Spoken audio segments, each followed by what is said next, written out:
Well, good morning, everyone. Welcome to our fall admissions webinar for UT Dallas and the Jindal School. I'm Dr. Monica Powell. I'm the Senior Associate Dean and Graduate Dean here.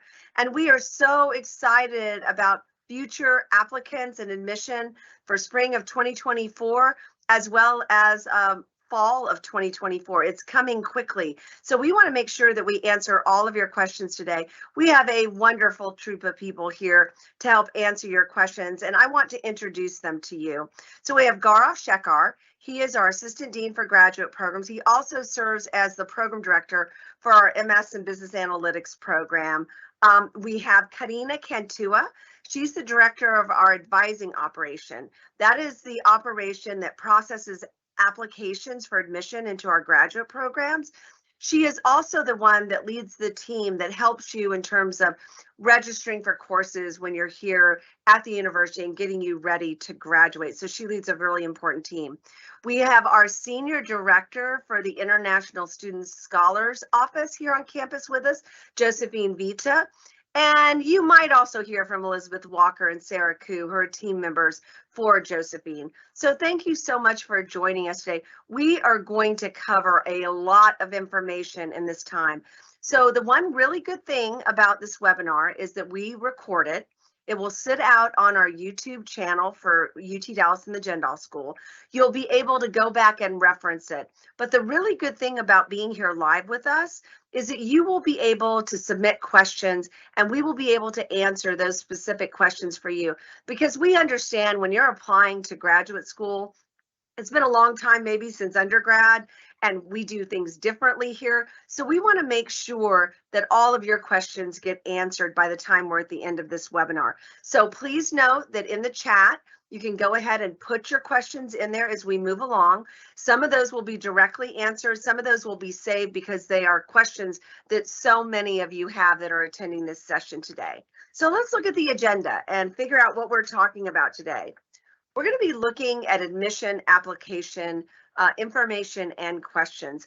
We realize that every university kind of has a different application process, different procedures, different kinds of documents that are required. We want to make sure that you understand our streamlined process for admission so that we can help expedite those decisions back to you as quickly as we can. We know and realize that scholarship information is really important to incoming students. They want to be able to compete for those dollars to better finance their degree. And so we're going to talk about scholarship information. We'll also talk a little bit about other ways that students help fund their graduate degrees, because we realize that's an important investment for you. And of course, program information. You're applying to a specific degree program.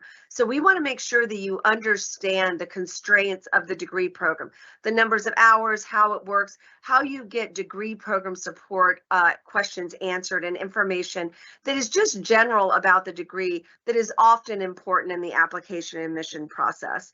And then, of course, if you are an international student, we want to make sure that you understand the whole I-20 approval process, the visa process, how that affects you coming into the university, and making sure that you understand the portals where you get those critical questions answered as you move through what seems like a complicated process, but we'll make it simple for you.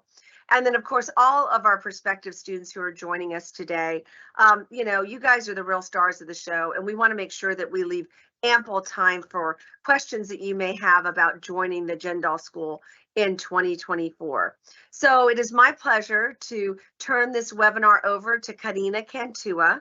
She is, again, the Director of our Advising Operation. So her team is handling the admissions process, as well as once you're on board, getting you through the course registration processes. So Corina, you want to take it away? Of course, yes. Good morning. I welcome you to this webinar as well. So we'll get started with some application information. I know that this will cover maybe a lot of your questions on how to apply. So I'll start with this slide. Now, to apply, you're going to be able to submit all the items that are on this slide. You can go to that website that is at the top of that slide to look at all these items and a lot more of a description for each of these items so that you can get a little bit more informed about what you need to do. But you can also go to jindal.utdallas.edu and then look for an apply button and go through there, and you'll land at a page that looks just like this, but just has a lot more details on each of those items. I'm going to go through them, but before I kind of touch on them, I do want to mention what's on the bottom of this slide, which is that you can apply for admission using unofficial documents. That's going to make things a lot faster. It's going to avoid delays because you can just upload those documents into the application system itself, and we are able to review and send your application material to the review committee just with unofficial documents. So don't worry about the official ones. Once you are admitted, you can worry about the official documents because we will need them. But for the application review, unofficial documents is the way to go. All right, now let's go down this list. So the first item that you need to submit is your graduate admission application. That is online, and you get to that through our Jindal page. So go and look for that apply button. Along with the application, we also need unofficial mark sheets or unofficial or provisional final degree certificate.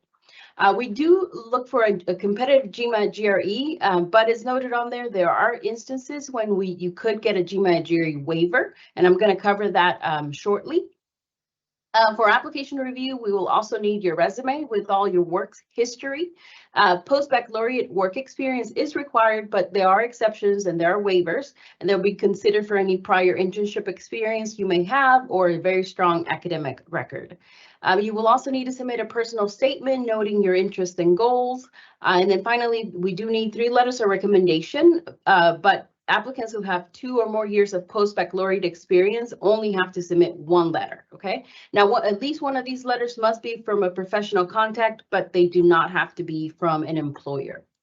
Now, one of the things that's mentioned on here is the English proficiency requirement. And if you look on the right-hand side of this slide, you're going to see the type of scores that we're looking for if you submit that English proficiency. And it does include Duolingo, which is more of a newer score that is being accepted by the university, but you can submit that. But what's most important is that you may not have to submit an English proficiency score because it can be waived. Now, the instances when this can be waived is if your native country's primary language is English, or if your bachelor's or your master's degree or its equivalent were earned through instruction and examination in English. So keep that in mind. If you have not already done an English proficiency exam, you may not have to if you meet either of those English proficiency waivers. All right, now let's go into the next slide because I did mention that GMAT GRE waiver possibility. So on this slide, you will see all of the specifics of how a review committee takes a look at your file to determine whether or not a GMAT GRE may be waived. This is also on our website. So if you go through that apply button on our jindal.utdallas.edu page, you're going to find this same information. I do want to let you know that when an application is submitted and all of the documents are in except for the GMAT GRE, we're going to send that application file forward to the review committee because we actually want them to determine whether or not a GMAT GRE waiver is possible. So if you submit everything else minus GMAT GRE, we're going to be looking to see if that waiver is possible. If it is, we will move forward and you will be hopefully admitted and you will be notified of this admission. If it's not possible, we will notify you. We will let you know that unfortunately we're not able to offer the waiver and we will request that competitive GMAT GRE. If you have any questions when you apply, all of your documents are in and you have not heard from us about the GMAT GRE, please let us know. Please reach out and we'll look into that for your file. Now, one thing that's important to note regarding GMAT GRE waivers is that Dr. Powell is going to cover scholarships. And I do want to make sure that you know that you would need a GMAT GRE score, an official score to be submitted for that. But she will go ahead and go into those details when we touch on the scholarship side. All right, now let's go to the next slide. Because this is another popular topic, right? You may be wondering, how do I gauge how competitive I am for the program that I'm interested in? You may be interested in more than one, so you can definitely do this for more than one program. But our recommendation is always to visit our page, again, jindal.utdallas.edu, and look under each of the program pages, you will find a class profile. And it's something that looks like what's on your screen right now. It's a very nice, short summary with all the important points of what a average candidate looks like who has been admitted to that program. So you would be able to kind of compare yourself to that average admitted student for each of your programs. So go ahead and do that. If it's multiple programs, you will find this on each of those pages. All right, and then the last thing I want to cover with you is what's on the next slide, which has to do with application deadlines. So what's on the screen are regular application deadlines. When you apply by these deadlines, you're applying on time. There's no late fee. You may see some additional deadlines if you go to the main university website. You will see something labeled early application. Now, if you're ready to apply by those early application deadlines, please feel free to do so. An advantage of applying by that early deadline is that you get reviewed earlier and you will get a decision earlier. But I want to just point out that it's not required for you to apply by that early deadline. If you apply by the regular deadline, which is what's on the screen right now, you have not missed the deadline. We will still review your application. You will still get a decision. So please do not be discouraged if you miss that early application deadline. Go ahead and just follow the regular application deadline, and we will still process your application. All right. So with that, Dr. Powell, I will pass it on to you. I believe scholarship are next. Thank you so much, Corina. We realize that scholarship information is just so important for students, and it is critical that you visit our website where we really outline the Jindal School scholarship process. I think one thing that I want to point out to students is what you see on the left-hand side of your screen, where you see who may apply for Jindal School scholarships. And we list out those programs that don't apply for the regular Jindal School scholarships because they have their own scholarship programs. So please know that if you're going for the full-time MBA cohort program, the cohort in accounting, finance, business analytics, the cohort analytics online, our fintech and analytics program, systems engineering, and all executive ed programs. The bulk of the students that are going to be watching this are applying for all of our regular MS degree programs or our Flex MBA. And we get lots of great applicants for that program. So please pay attention to who may apply. Now, it could be that you might apply to one of these programs that you see on the screen and our regular program. We have a lot of students who will apply to multiple programs. You can then certainly apply. And after you are admitted to that program, and after you have submitted an official GMAT or GRE score, then we will send it to the scholarship committee for review and consideration. So please keep that in mind. You know, we have a lot of students who are asking us, you know, how are you making those decisions about scholarship? Is it based off your undergraduate GPA or a GMAT GRE score or off your work experience? The scholarship committee looks specifically at what you see in the bottom right-hand corner. It is a holistic review, just like our admissions process is. We're looking at essays, transcripts, supplemental information, recommendations. We're looking at transcripts. We're looking at GRE scores and GMAT scores. So know that it is a holistic process and there's not a single variable that guides that decision. So we hope that all of you will make applications. I will tell you that we process fall 2024 scholarship awards beginning in, you know, generally in late January, early February. The earlier you apply, because there are a limited number of those awards, will be to your advantage. We generally complete that process by the deadline for fall of 24, which is May 1. But keep in mind that you want to be proactive, you want to be early, and you want to have submitted an official GMAT GRE score. And that means that you've sent the score electronically to the university, not that you've sent, you know, a PDF of the official score report that you got from that testing agency. So please keep that in mind. Now, the next slide is another really popular question that we get from applicants. If you happen to be admitted to your program of choice and you were given a GMAT GRE waiver, meaning you didn't need to submit it and they rendered a decision to admit you. Unfortunately, if you want to apply for a scholarship, you need to submit an official GMAT GRE score. We don't waive that on the scholarship side just because it was waived on the admissions side. So please keep that in mind and remember as you go forward, you've got lots of time to go out and take a GMAT or GRE right now before we even open the door for any of those scholarship decisions.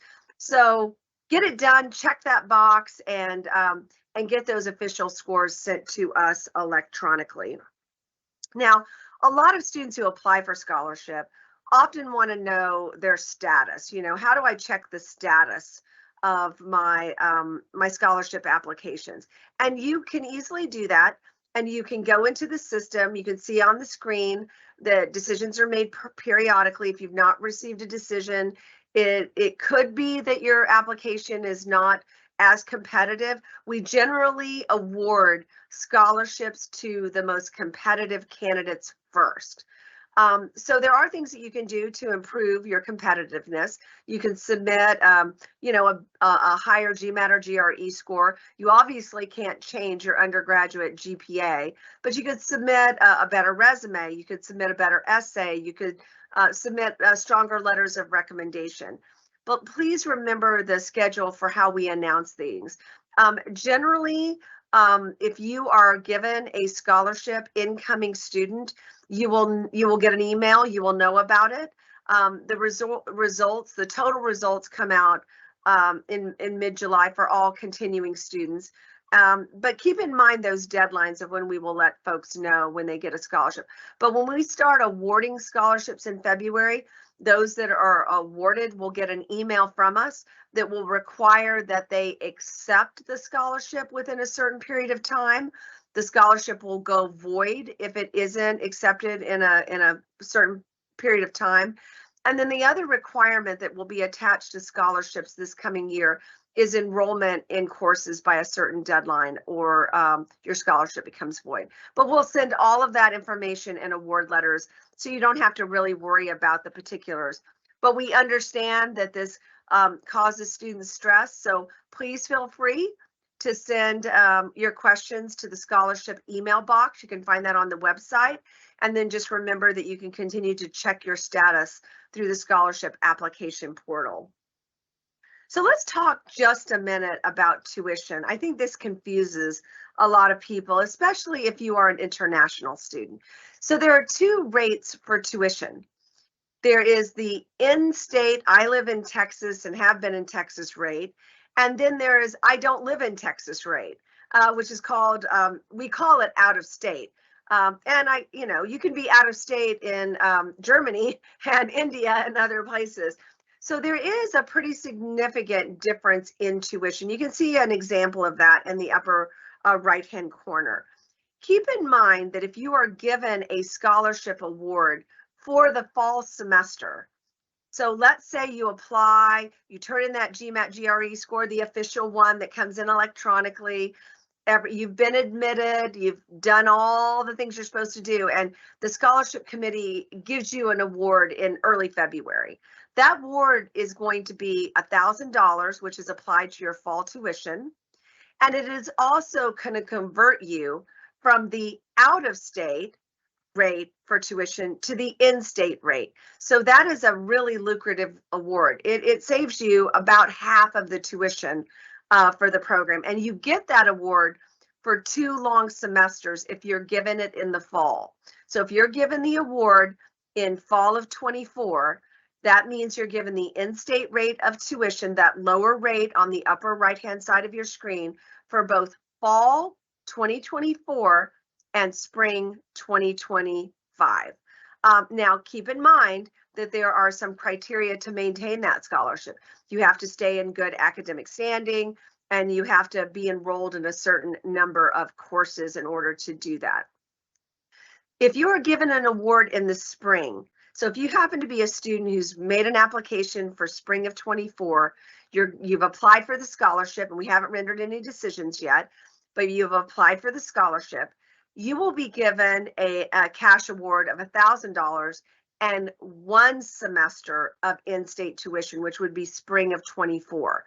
So what does that mean for you to apply for continuing student scholarships? That means in the spring, if you want to apply for continuing student scholarships for the next academic fall and spring, that you would need to enroll in 12 credit hours. An international student only needs to be enrolled in 9. That's a general legal requirement.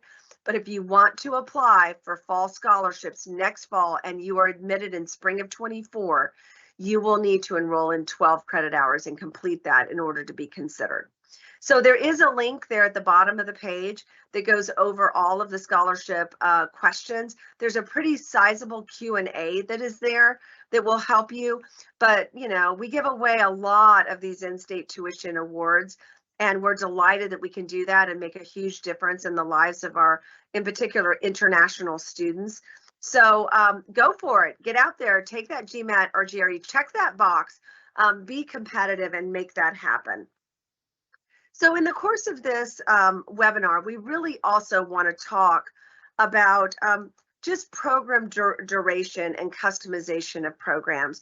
You know, I was talking to a group of students just yesterday, and I was explaining to them some of the unique characteristics of our master's degree programs that really don't exist at other universities that you might be considering. And I'm going to have Gaurav talk to you about that, because students have this wonderful option to be able to complete a degree, get a master's in business analytics degree, and while they're doing that, be taking courses that will also count toward wonderful certifications that will really boost your employability here in the United States. And we have a lot of academic certification programs. And if you're taking the courses anyway, then apply and get the certificate as well. So Gaurav's going to talk a little bit about that. He's going to talk about, you know, the mechanics of the degree. And there's one example on this page, which happens to be the business analytics program. But this is true for all of our master's programs. So I want to turn it over to Gaurav.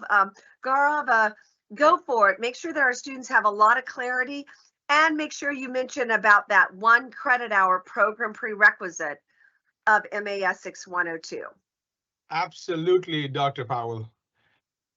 You know, one of the things that when you were talking about how students ask questions about our programs, or, you know, how their journey goes, I was just thinking about what is the main focus for us at UT Dallas. You know, we have a great infrastructure, we have great buildings, we have great faculty, we have great everything. But the most important thing are our students. And that's the reason why we have made sure that our programs are focused on our students. Rather than telling you that these are the courses that you must take, you know, a handful of courses to get your degree, we let you decide. We give you all the guidance, we give you all the resources required to make that decision, but we let you decide how you want to curate your experience. It's like you get on Netflix and you like a certain genre of movies and you watch those movies, and nobody's going to tell you something else or force you to watch a certain movie just because it's there.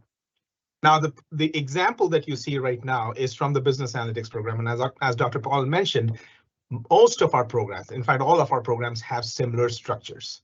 There is a set of core courses that you require, which in simple terms is that if you get out of the school with a degree, what are some of the minimum set of skills that you need? And those are part of our core courses. Every program has a different set of courses, and I would say anywhere between 30 to 50% of the degree program will be core courses, depending on the skills that's required. But then there will be a large bucket of courses that are called electives.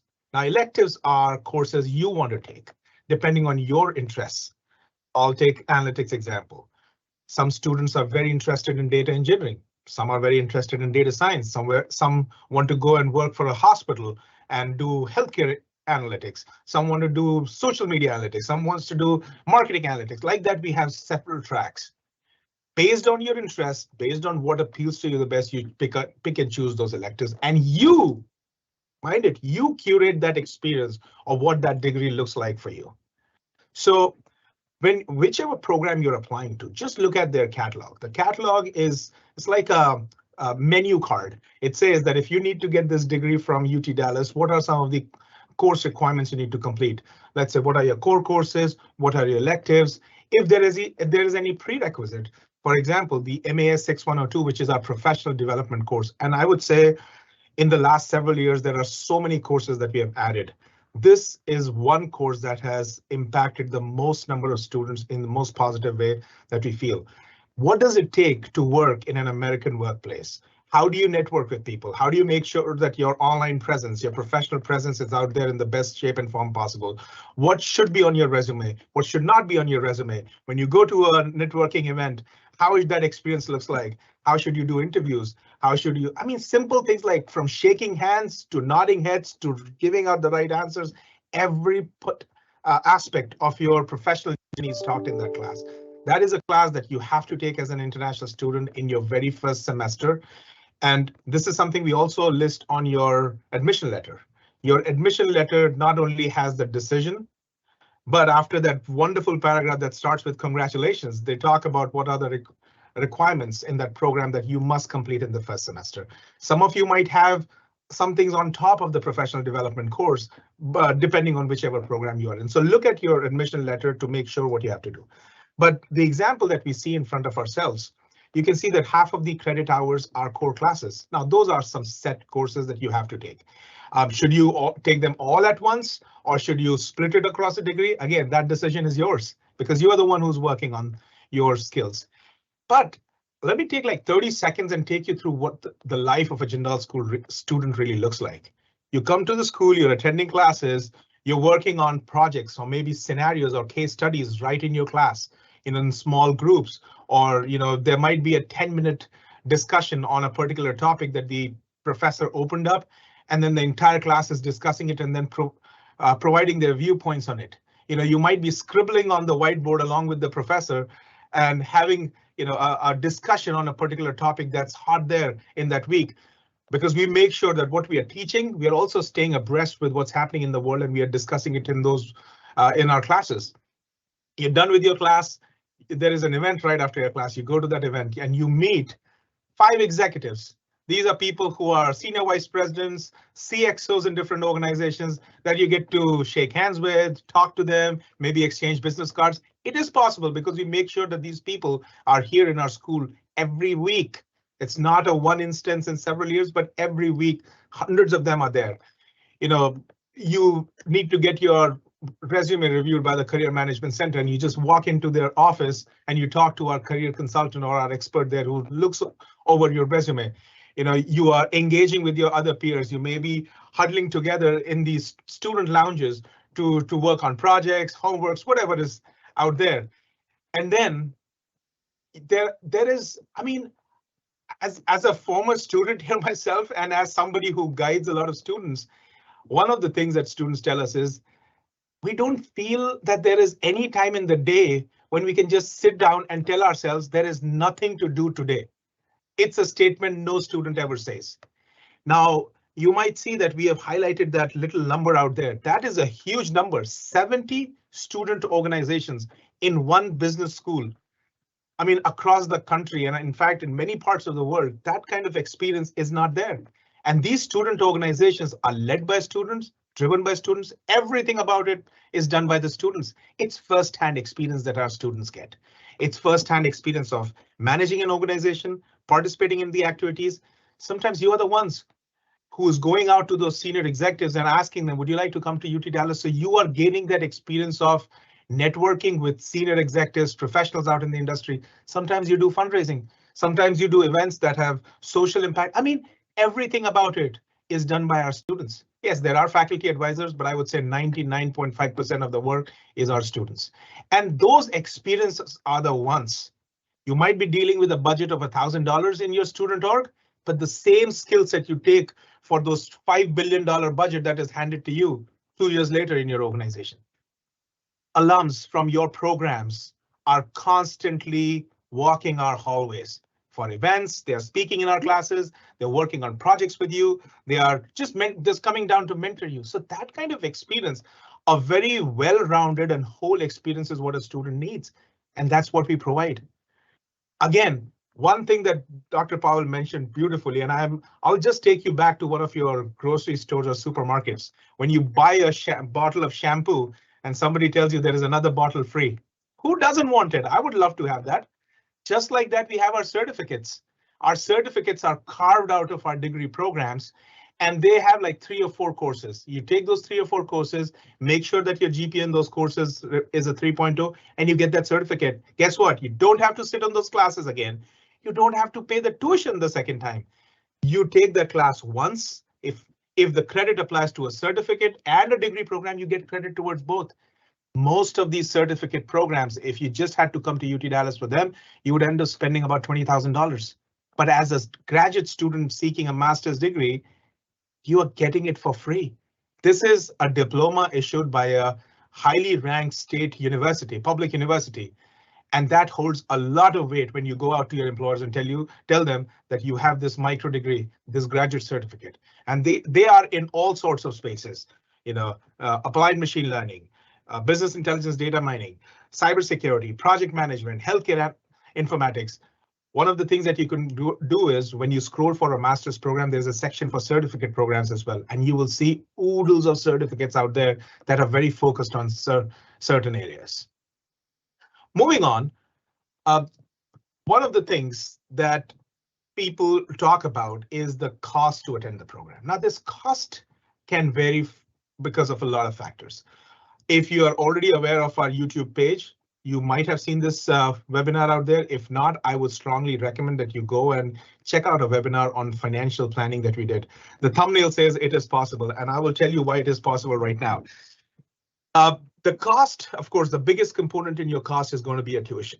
Now, the tuition, Dr. Powell just talked about the Texas residency and non-Texas tuition rates. That, of course, is a big component out there, and how the reason why there is so much difference in the two tuitions. But your tuition is there, which depending on your residency, depending on whether you have a scholarship, depending on whether you are a TA in the program and you might have moved from a non-Texas residency to an in-state residency, the range would be somewhere from about $40,000 to $65,000. Okay, you might start with a scholarship, but later can get support. You might start with a scholarship, but later move on to something else. I mean, there are a lot of scenarios there, and we have covered that in our webinar. That is on our YouTube channel. But the tuition range is about 40 to 65. Now, the living expenses is something that irrespective of which program you are in, you might have similar expenses. So living is mostly your rent, the utilities, your electricity charges, water charges, your internet bill, all that put together. I would say, based on my conversation with students recently, anywhere between about $800 to $1,500 a month. Now, again, it depends on your lifestyle. If you have expenses, it will go up. But that $800 to $1,500 a month is what we see. If you're here for about, let's say, 2 years, which is about 22 months, you're spending close to $25,000, $30,000 just on your living expenses over the duration of the program.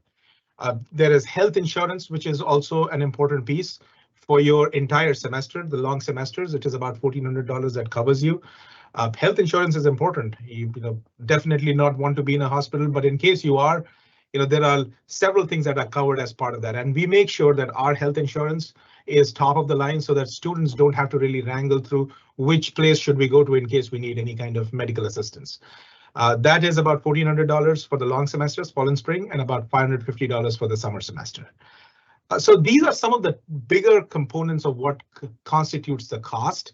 Yes, there are miscellaneous expenses like, you have your, you might need some books, you might have some, when you apply for your internships and all, there might be a little fee, the international office charges. So I think putting all that together is about $1,000, $1,500 overall. But you're looking at a worst case scenario of about $80,000, $85,000. Let's say no support, no scholarships, nothing.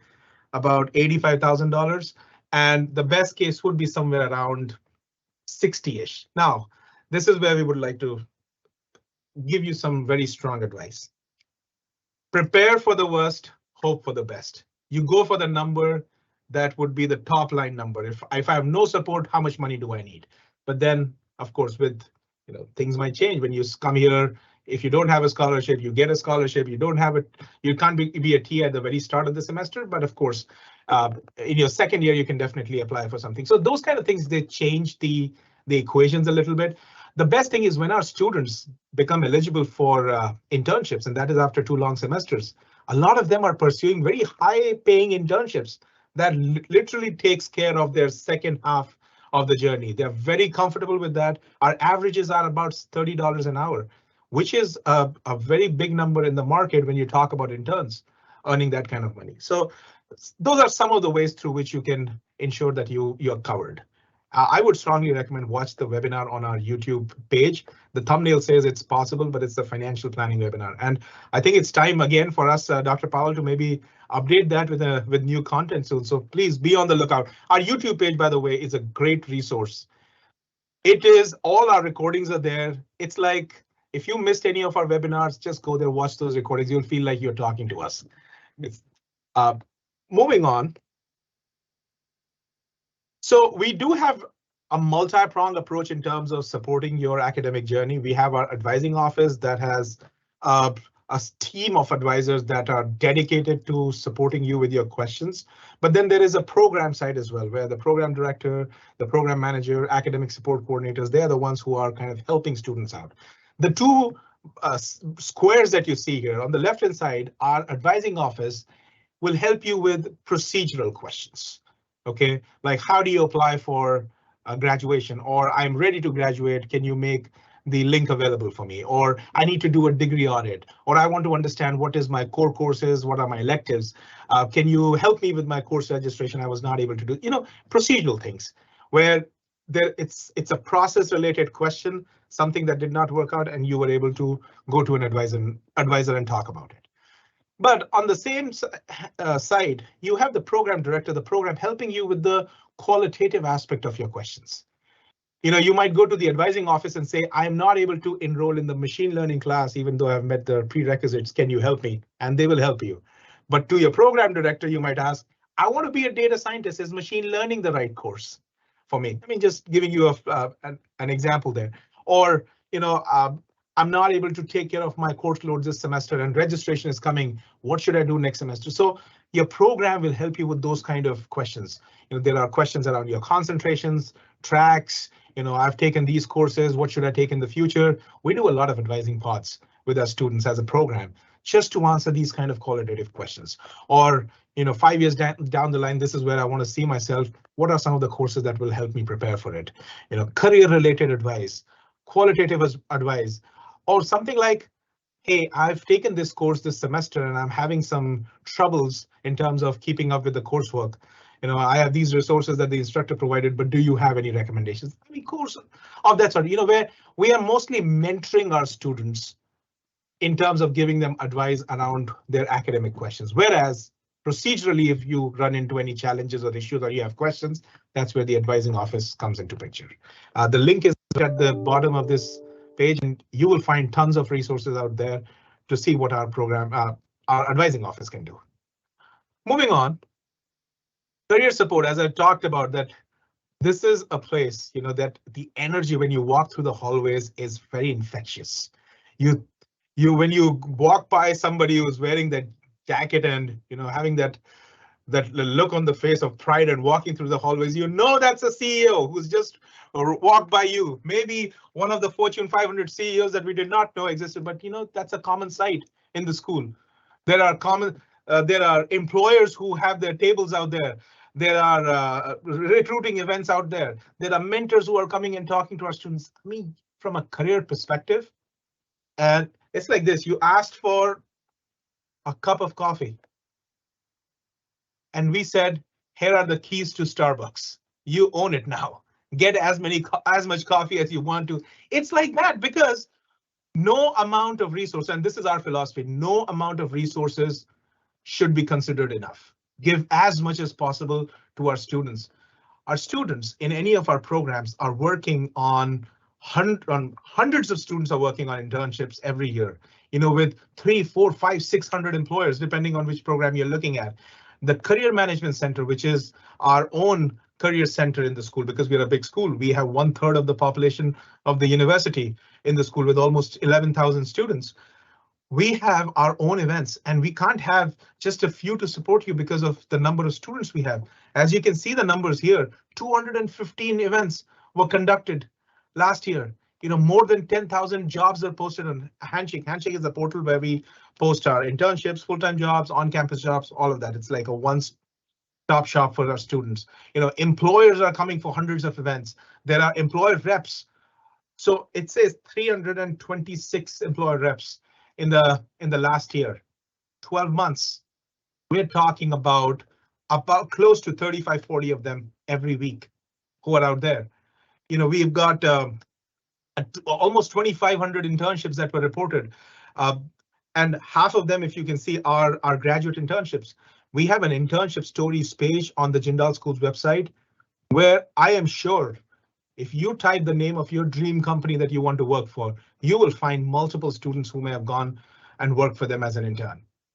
And as far as preparing our students is concerned, yes, we start you off with the professional development course, the 1 credit course. Of course, that is in the very first semester, but we keep touching base with you every possible week with some of the other event, because we want to make sure that you are staying abreast with what's going on in the American workplaces and what you are required to do to make yourself make sure that you are employable, you are up to date, and you're ready to rock the world when you graduate with your degree with there. But most of our programs have an emphasis on completing an internship. We really want you to put your skills to test, because those internships gives you very good experience in terms of what you learned in your classes and how does that apply to the real world. But lots of resources. Again, the word resources, you might have heard me say that 5,000 times in the last 10 minutes. It is the truth, because that's what you would need as a student.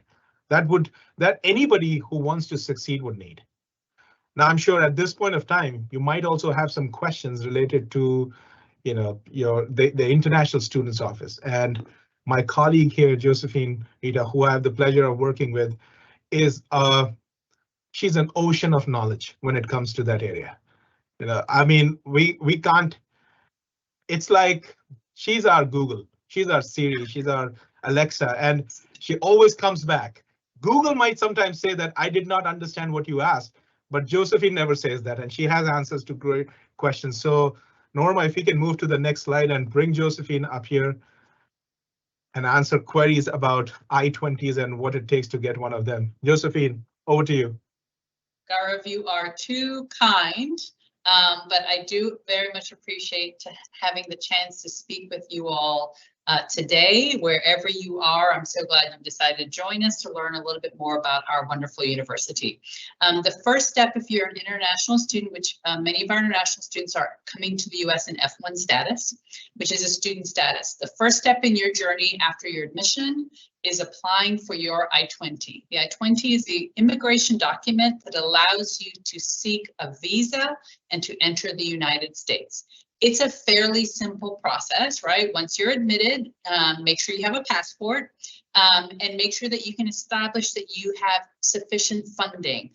Gaurav pointed you to resources about how you can think about that, whether you're doing a combination of personal funds or other, whether you're able to get a scholarship or whether you're going to be looking for other sources of funding. Make sure you gather those documents. Our website has a lot of information of what documents we will accept to establish that you have sufficient funding for one academic year for certain, and then a plan for the remainder of the time that you are going to be in the United States. The process for the I-20 application is a process that you're going to submit the information in an application called iComment. It's going to be your friend for the entire time you're going to be in F1 status at UT Dallas. You're going to log in with the same credentials. You're going to request the I-20. You're going to upload all of the documents along with that e-form so that the advisors can review it. And then you're going to want to just make sure you're keeping track of your email in case there's something additional that we have.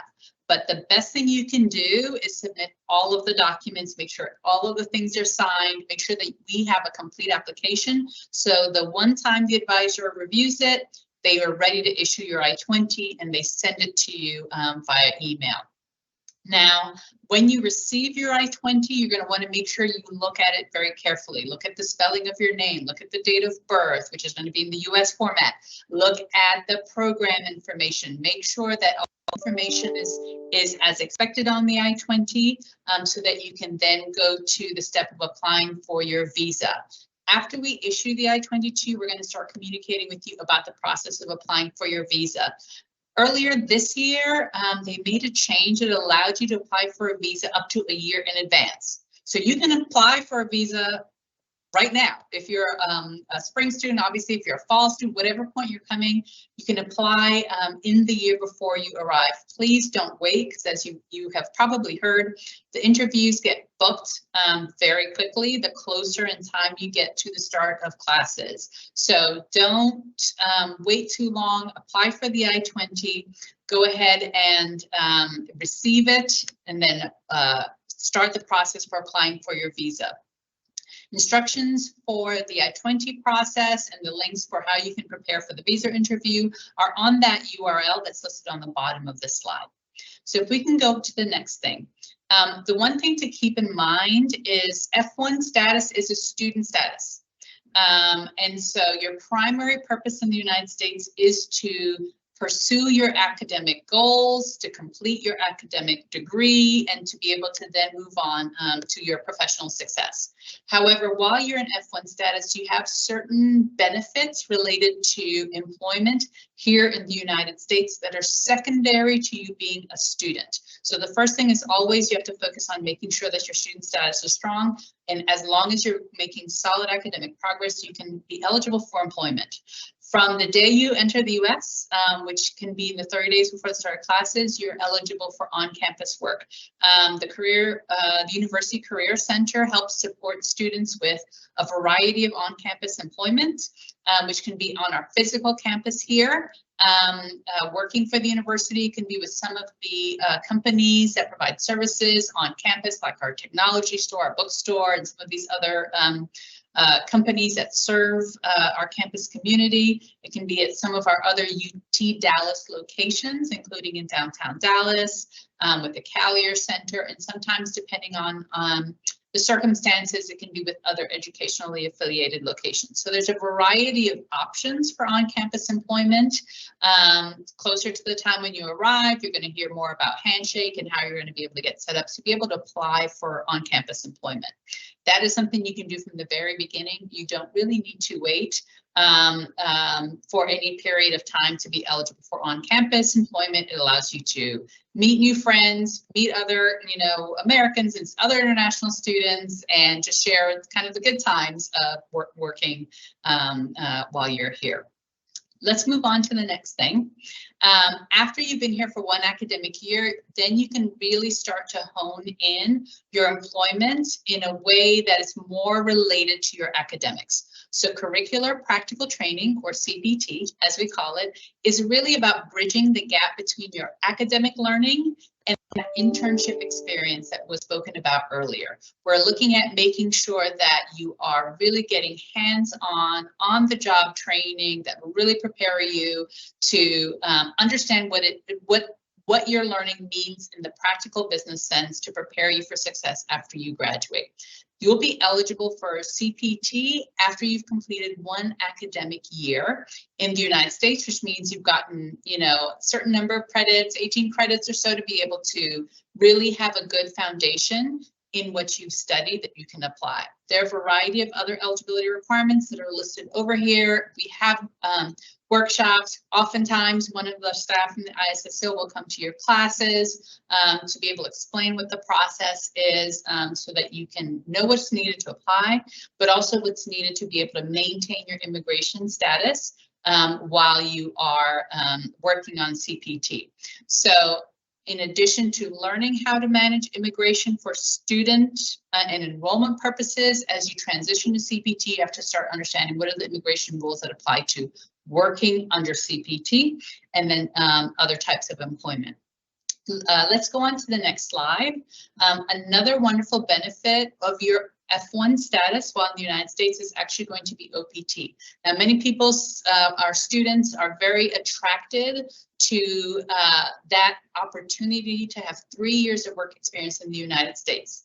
On the right-hand column, you'll have a list of programs that are in STEM designated programs at JSOM that will allow you to participate in the full breadth of OPT.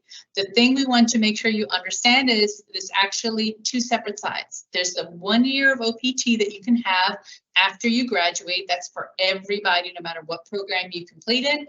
And then the extension, which is an extension of that 12 months, is for those who are in those programs and that are eligible. So you'll need to be in a qualifying program of study, and you need to have qualifying employment. It needs to be the right type of employment, the right type of employer, and so that you can, again, continue your learning. And it's really considered to be an extension of your learning experience, to take what you studied in your programs, apply them in the real world, get that training and get that education, and really get a well-rounded period of F1 student status and prepare you for whatever the next stage is in your career. We're going to talk a lot more about it once you're here on campus. We start from our How to Maintain F1 Status workshop at the beginning, and we go all the way through explaining things to you. The next slide will let you know how you can reach out to advisors if you have questions. Now, we have several options. On the next slide, we have live chat, which is a way for you as a prospective student or a current student to have a chat. We don't have any chat bots. Those are actually real advisors that are in our office who can answer questions during the hours that we are available. And because they are real humans, it's not 24/7. We have set hours that are listed on our website, and the URL is on the bottom. You can schedule an appointment. This is going to be the same for prospective students can schedule appointments, and all the way through, you know, for the 3 years after you've graduated, you can continue to meet with us so we can answer your questions. And then we have the Ask an Advisor forms in iComment, which are a way for you to submit a question in iComment, and then we can respond to you right there as well. So please know we have a full team of individuals who are here to work with you while you're still outside of the United States, after you come back, and we're really looking forward to meeting you and seeing you on campus. So thank you. Well, thank you so much, Josephine. You know, we covered a lot of territory in this webinar session for you today, and some of this can be complicated and overwhelming, and especially for an international student who might be traveling, you know, halfway around the world to come to UT Dallas. We want to make the transition through admissions, through international students and scholars office issues. We want to make sure that we've given you the security of knowing how our programs work and understanding what the journey is going to be like. But that means that we also need to be available to answer all the questions that you have. There's lots of ways to get answers to your questions, and we're going to answer questions in this session now. But after this session is over, I want to give you an idea of how you can get additional answers to questions. You can always email jindal@utdallas.edu. That's probably the easiest and fastest way to ask a general question. If you have a question that is specific to your degree program, then you really want to connect with that degree program. It's real easy to do that. Just go to our homepage, choose the degree program, and right on that front page, you're going to find the program director's contact information, the program's contact information, and the program support person's contact information. And you can fire off a question and they will answer that promptly for you. The other way to get answers to questions is to send one to the JSOM question desk. We'll be glad to address general questions that you have there. But we want to make sure that you know and have a sense of security about everything that you're jumping into. And we realize that as an international applicant, you know, that's a big transition from around the world. And we're absolutely delighted that you are thinking about UT Dallas as the destination for your graduate education. We bring in hundreds of students, really thousands of students around the world each year, both in the fall and in the spring. And we always welcome the joy that that new perspective brings to our really wonderful global culture that we have here at UT Dallas. I love what our international students say about coming here, that it really becomes home to them, and we really want it to be your home as well. So why don't we jump over to questions that you may have. Norma, I bet there's questions for all of our speakers this morning, but why don't you throw them at us and let's see if we can answer these questions. We've got a lot of great questions, but first I'm going to go ahead and bring Josephine onto the screen because the first one is for her.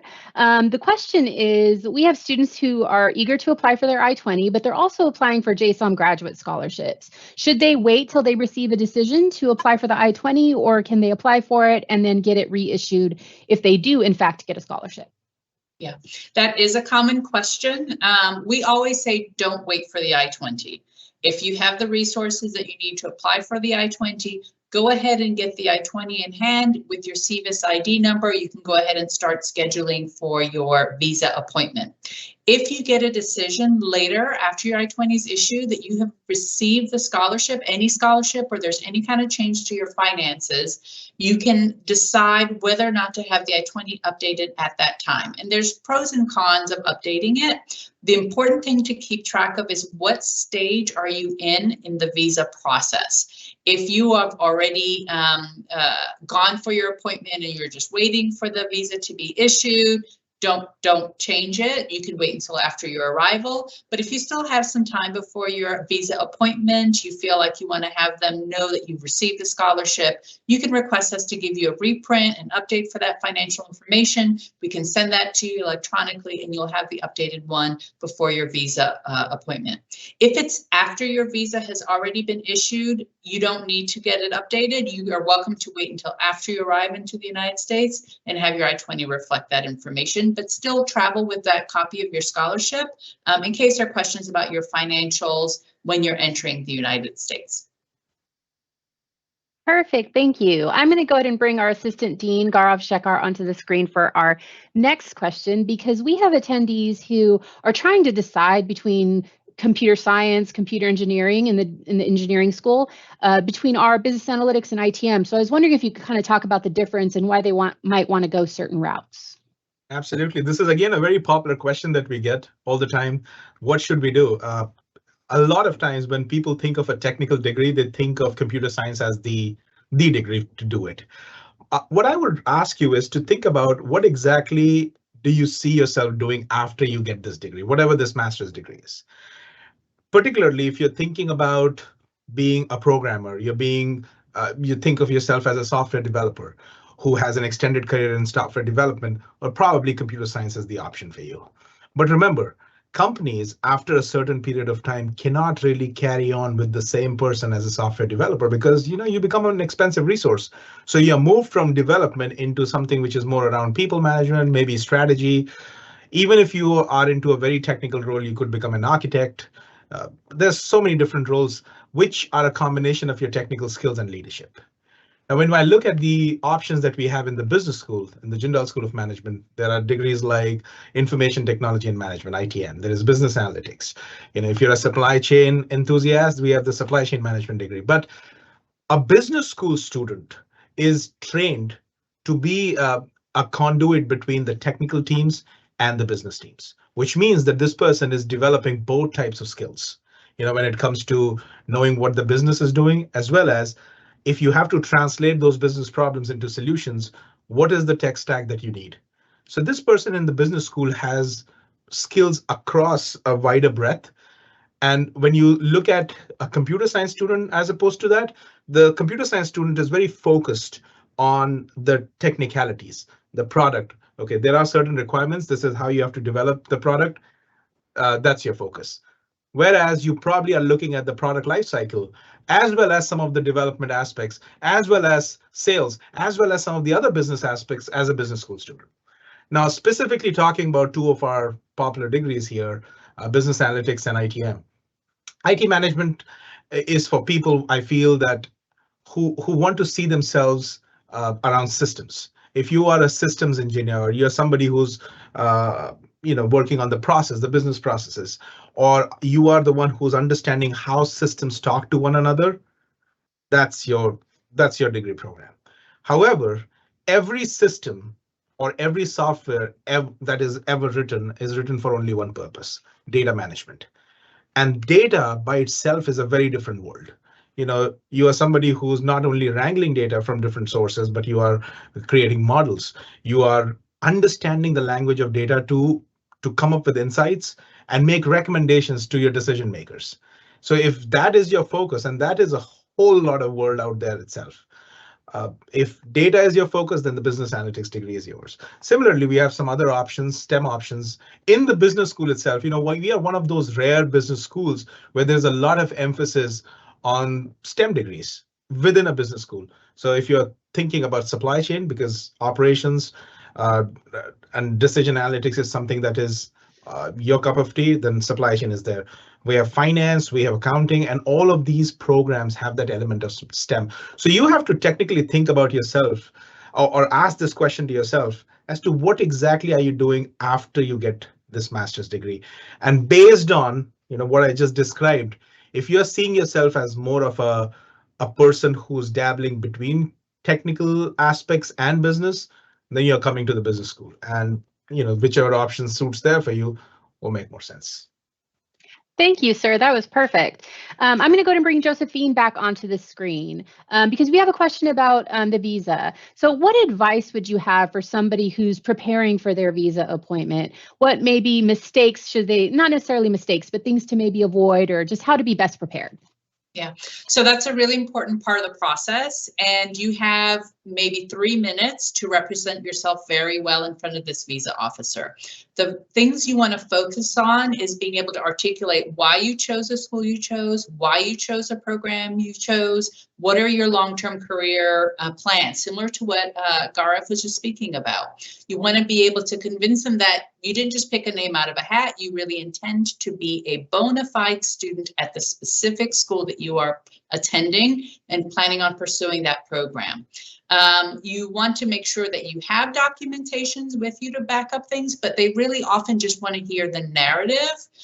So don't focus on memorizing. This is not a public speech. It is a conversation that you want to be able to explain to them those details. Most of the time when there's an issue, it's because they don't believe that you really have a plan for why you selected the school, or they don't believe that you really have a long-term plan to finance your education. For the I-20, you only need to show 1 academic year, but you need to have a plan for how are you going to be able to afford a U.S. education and life in the United States for the entirety of the program.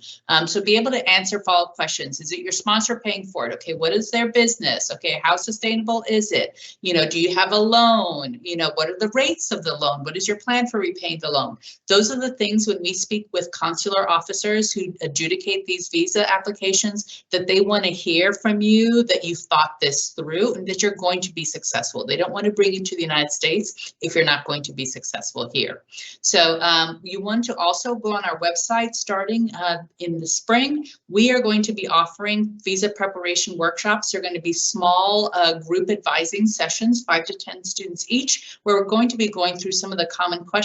We're going to be asking you in mock interview style so you can practice articulating this very important information. So look out for emails and communication from the ISSO to help you sign up for these sessions to prepare yourself and be in the best position possible for your visa interview.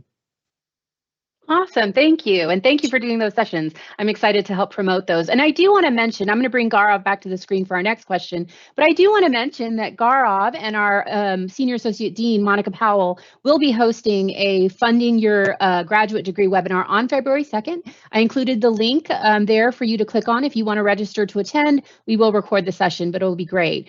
Gaurav, we had a question earlier about the concentrations. This person was asking, do they need to pick a concentration when they apply? Do they need to pick the concentration before their first semester? When can they really identify that and make that choice? If you want a one-word answer, it is never.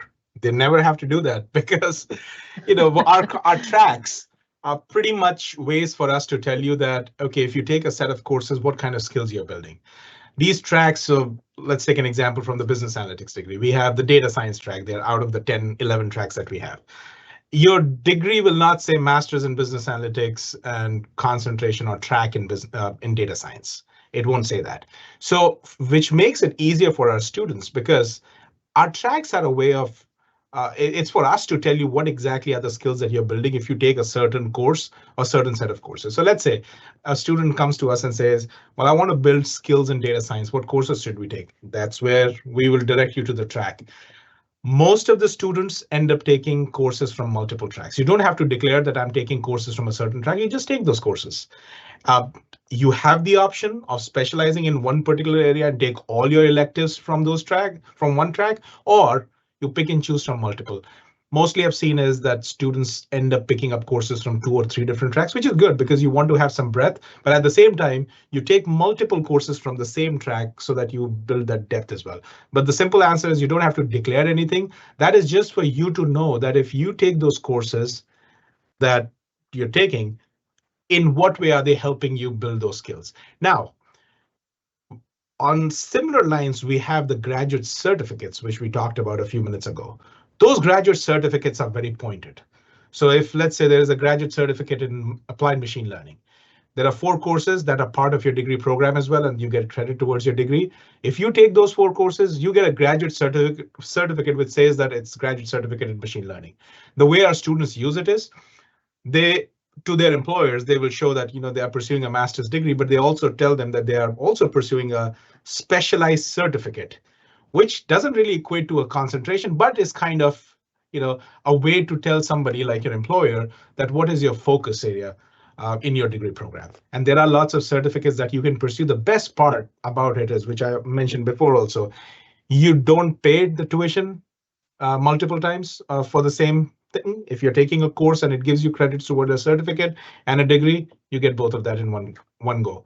The second thing is it tells your employers what exactly your focus has been. So instead of having like a concentration, you have a second diploma to exactly tell your employers that what you specialize in. Norma. Thank you. For anybody that's doesn't have their questions answered today, or if you think of questions later, you can feel free to email us at jindal@utdallas.edu. We do respond very promptly, but I'm going to pass it to Gaurav to give us some closing remarks before we close out. Absolutely. Well, thank you again to all my colleagues here who spend this wonderful morning. It's almost 0 degrees Celsius here, and we have been told to let the taps drip a little bit because there's a freeze warning. But let me tell you, the heart of Texas and the heart of Richardson is very warm, and it's always warm to students like you all. I myself was an international student here, and all of us have spent, who you heard from today, have spent years and years helping students like yourself. This might be a major decision for you, but let me tell you, coming to UT Dallas has been a life-changing moment for thousands and thousands of our students. When people come to UT Dallas, nobody will ask them that, hey, tell us a little bit about what you did at your school. That's the kind of branding that the school has, that the minute an employer hears that you are from UT Dallas, it's a done deal there. There might be questions that you may have at this point of time. They may come later. Please send those questions to us at jindal@utdallas.edu, because we want to make sure we give you all the responses so that you make a very informed decision. But it's not just me or the panel here. It is our hundreds of staff and faculty here, our thousands of students that will tell you the same thing, that it is great to be at UT Dallas. And this decision of yours, it may be just a decision for you to do a degree, but for us, we share that decision with you. We share that excitement. The ups and downs, we are there with you. We are a school who will provide you every possible help from the time you step into the school. And this is a relationship that doesn't end with you graduating and getting a degree. It's a lifelong thing. And that's what exactly you would want in a school that becomes a part of your life. So we welcome your questions, and we love to see you. Today you're sitting on the other side of this webinar, but we hope that you're sitting in our offices and talking to us about all the great things that you're doing. But do send us your questions at jindal@utdallas.edu. And again, thank you so much, Norma, Josephine, Corina, for your amazing insights into what it takes to be at UTD, and I'm sure that is going to help our students make the right decision.